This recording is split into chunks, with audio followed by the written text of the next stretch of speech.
Hungarian Folk Tales. Susa.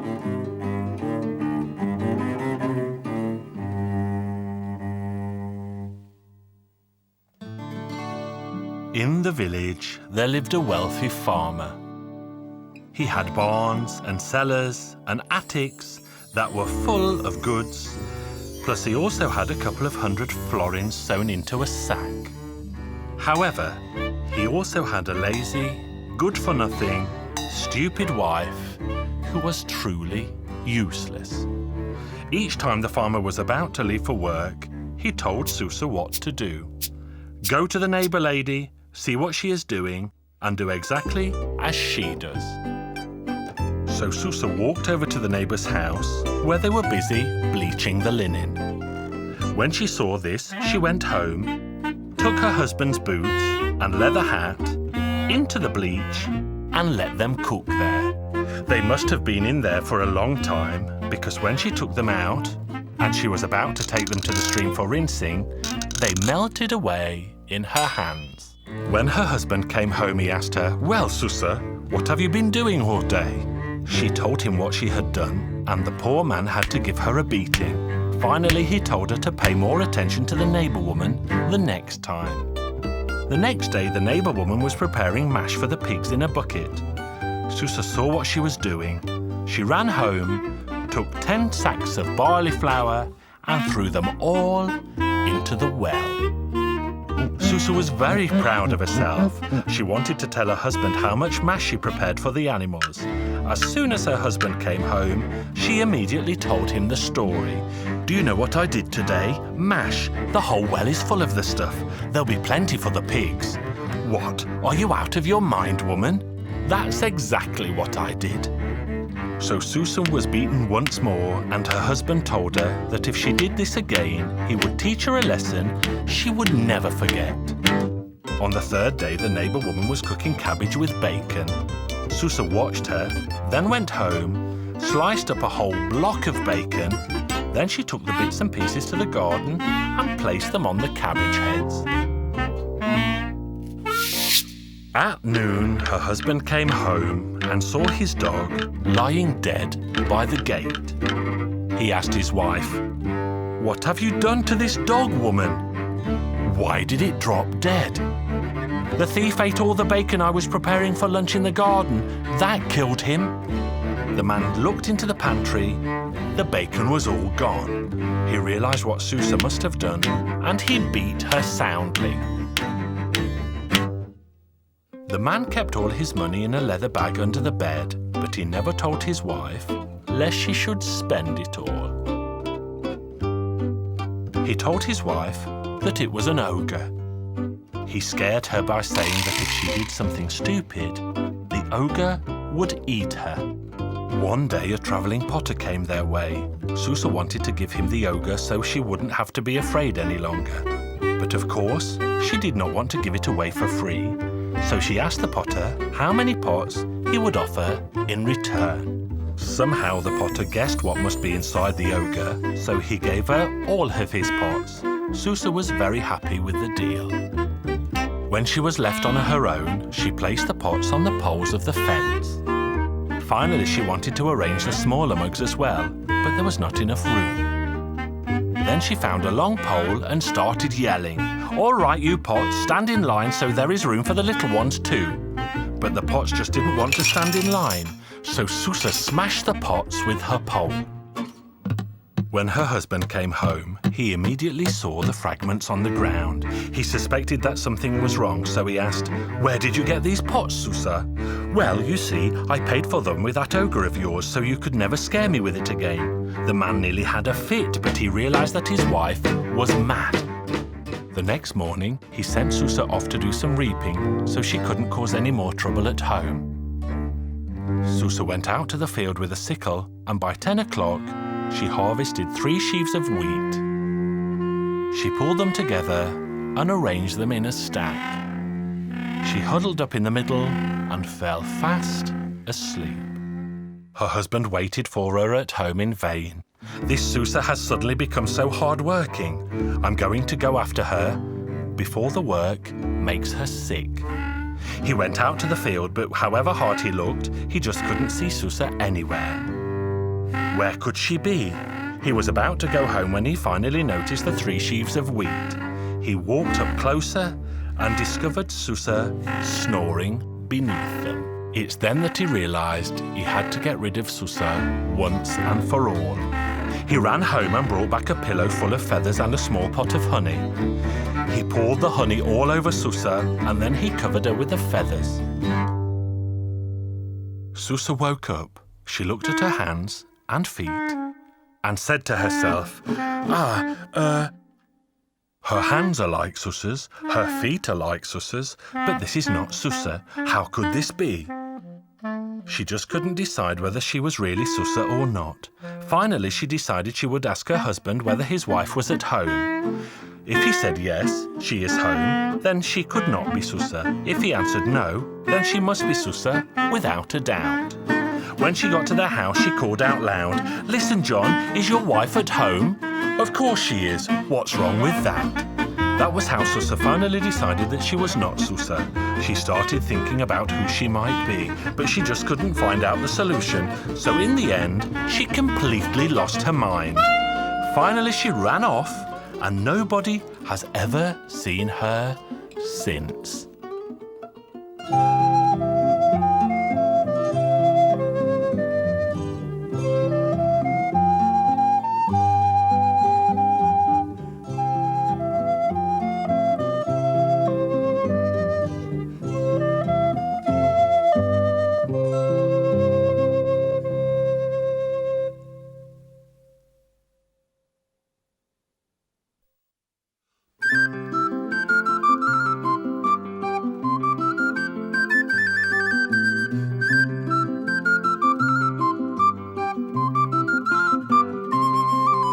Hungarian Folk Tales.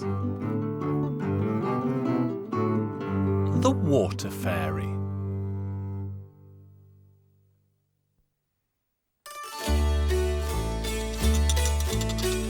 Once upon a time, in a land far, far away, there lived a miller, and the miller had a wife. They had a fine big mill, and they earned their keep and passed their days. There was just one thing that caused them grief, and that was they had no child. And they grew poorer and poorer every day until they had nothing at all. The poor man lamented night and day that a curse had been laid upon them. Off he went one evening and sat by the mill pond. There he wept. All at once he heard a voice. "Listen, poor man, I'll help you in your troubles. I'll make you richer by far than ever before. All you have to do is give me the living creature that you have not got at home." So the poor man thought to himself, "What is it that I haven't got at home? Perhaps a dog? Perhaps a cat? What could it be? Right you are, I agree." The poor man cheered up and set off for home. He was still on his way when his servant came running towards him. "Quickly, Master Miller, the mistress has just given birth to a fine, healthy boy." Well now, the miller ran all the way back to the mill pond. Come here, you evil spirit, you have taken my child." But no one appeared. Home he went and told what had happened. They threw their arms around each other and wept and wept. What was going to become of their child? When would that voice take him away? Raise the boy as the light of their lives. They never ever let him near the mill pond. And when he grew older, they told him that he was not to go there because the water fairy would carry him away. And the boy never went there. He avoided the place altogether. Now they became wealthier than anyone in the village before or since. Where they laid down a florin, the next day there were 2. Time and tide went by, and they sent their son to a master woodman so that he would be a forester. So taken was the master with the lad, so quick and clever he was, that the master gave him his own daughter in marriage. The young man went all through the forest hunting. One day, he saw a fine stag. He aimed at the stag, but the stag vanished, clean out of sight. Off he went again on the following day, and once again the stag was enticing the young man, and so it went on for 3 or 4 days. His wife spoke to him. "Where is it you go every day, neither eating or drinking, only concerned for your forest? But don't go near the mill pond, just so that no trouble will befall you." "I never go that way, my dear. I only go hunting in the forest." Once again he set off, tracked the stag, and brought him down. He thought of skinning it, but in skinning it, he got covered in blood, so he decided to go to the river and wash himself. There he set down his cap and his satchel. But once he put his 2 hands into the water, 2 mighty arms rose out of the water, fastened themselves around his neck, and dragged him in and under. His good wife was waiting for him at home. She ran to the forest to the mill pond, and there she saw his cap and his satchel. "Dear God in heaven, what my father-in-law warned about has happened."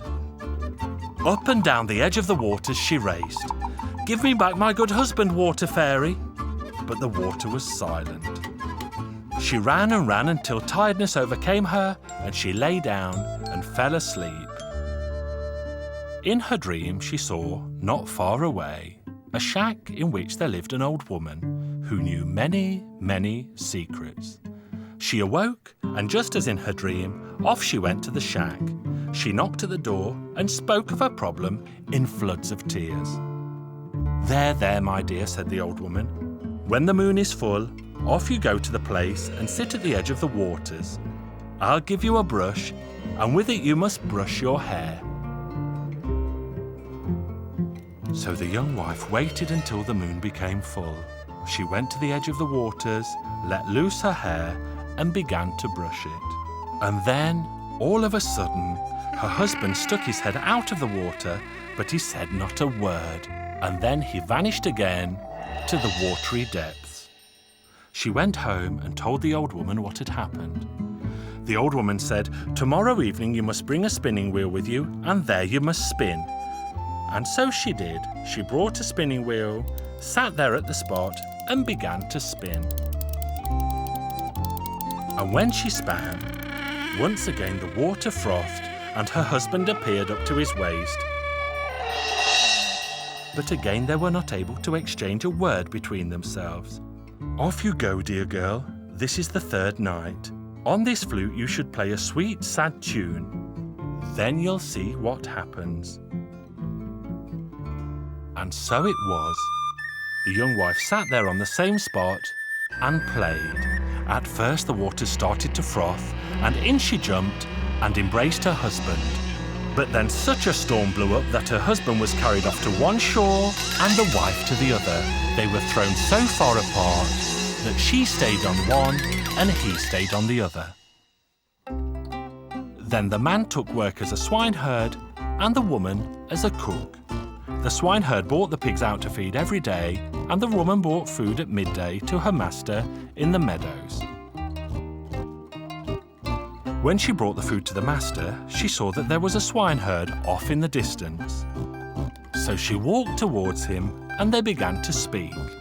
And as they spoke, the young woman asked the man where he had come from, and the man began to tell her of how he had been born, and how the water fairy had carried him away, and how he'd been parted from his darling wife. And as he told all these things to his own wife, her eyes opened once again, and she saw that he was her husband. Then they embraced and kissed each other sweetly and went home.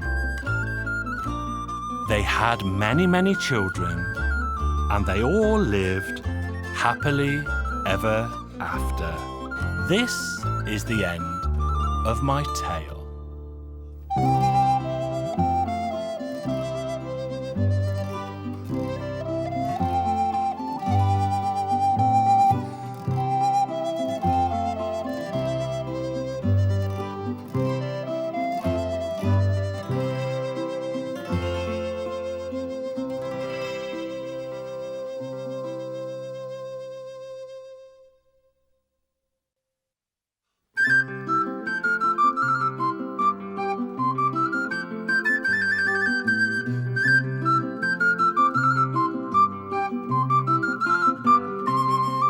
Hungarian Folk Tales. The Golden Calf.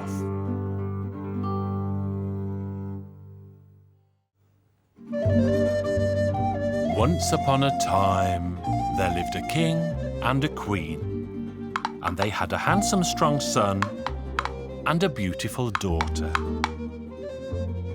One day the king called his children. "Dear son, it's time for you to go out, find a maiden, and get married. I'm getting old, and you should take over the burdens and problems of the land from me, and you, my daughter, should choose someone whom you would be willing to marry." "Father, I do not need anyone. There is not a maiden in this land who was born for me," the daughter continued. "I don't want to get married, father dear. There is no prince in this land for me." The king became very angry. "Get out of here, both of you. I don't want to see you if you are so picky and choosy." So the prince and the princess set out to see the world. As they were walking across the hills, they walked and walked until they became very tired. They rested underneath a tree and they soon fell fast asleep. When the girl awoke, she called her brother. "I had a dream, brother. Do you know what I saw?" "What did you see? Tell me." "In my dream, I saw that this tree has magical powers. If you pick a leaf and touch it to the forehead of a sick man, that man will be healed right there and then. And not far from here flows a stream, and even if that man is half dead, he will be cured if he drinks from the water. Let's give it a try."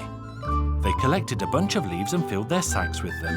The girl filled her canteen with water, and they continued on their journey. They were walking and walking until they reached another land where everyone was dressed in black. "Good woman, what's the reason for mourning in this land?" "My dear son, the prince is so ill that no one can cure him." Our prince said to his sister, "Let's go and cure him." So they both dressed as doctors and went to see the king. The king was only too pleased to let them in. The princess walked up to the prince and placed some leaves on his forehead. And at that very moment, the prince looked up, their eyes met, and they smiled at each other. The brother of the princess stepped up to the bed and gave the prince a few sips of the healing water. The sick prince sat up in an instant, and he was 100 times healthier than ever before. "I'm not going to let you go, whoever you are. You will be my wife." The brother told his sister, "Well, sister, now you've found your true love. It's time for me to walk on until I find mine." And with that, he continued on his journey. And at one point along the way, he heard the sound of drums. The drummers were announcing that the princess would marry the man who found what mark she had under her arm. There were dozens and dozens of candidates who came to try their luck, but none of them had any success. As he was walking around in the town, thinking hard about the riddle, a blacksmith looked out of his window and called to the young man. "Where are you going and why? I heard the drums and the announcement, and I am supposed to guess what mark the princess has under her arm." "Well, that's easy. I have a lot of gold. I could use that to make a golden calf. Somebody could curl up inside that calf, and we can take the calf to market. The princess will see the golden calf and will buy it, and the person inside the calf will find out what mark she has under her arm." The prince said, "What if that person were me?" "Well, all right, we can agree on that." In the morning, the prince climbed inside the golden calf and they transported it right to the middle of the marketplace. It wasn't long before the king and the princess came walking by. Father dear, please buy this one for me. It would look so beautiful in the palace." And she kept on pleading until her father bought the golden calf for his daughter. He told his men to place the golden calf into his daughter's room. Evening came, and the princess undressed and went to bed.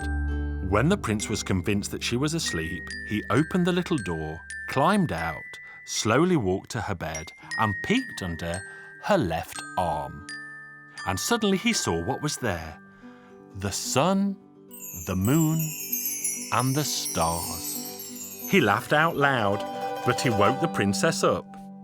When she saw the stranger in her room, she let out a scream. But the prince was not afraid, and he spoke to the princess. "Stop screaming, lest they find out that I'm here with you."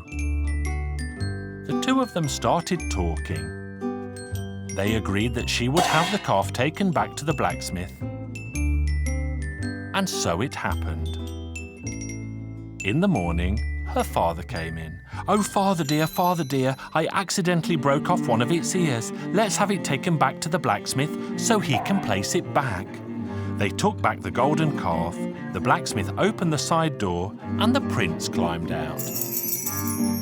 That afternoon, the prince went to see the king.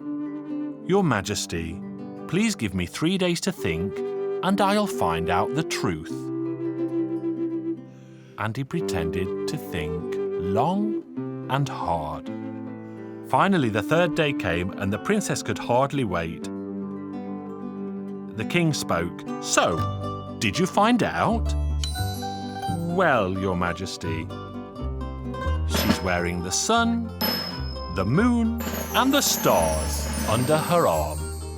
"Well, by golly, you're right. You've solved the riddle. You can have my daughter and my kingdom." And they had a fabulous wedding with plenty of food and drink for everyone. Of course, they invited the prince's sister and her husband, the other prince, and they did not forget about their parents either.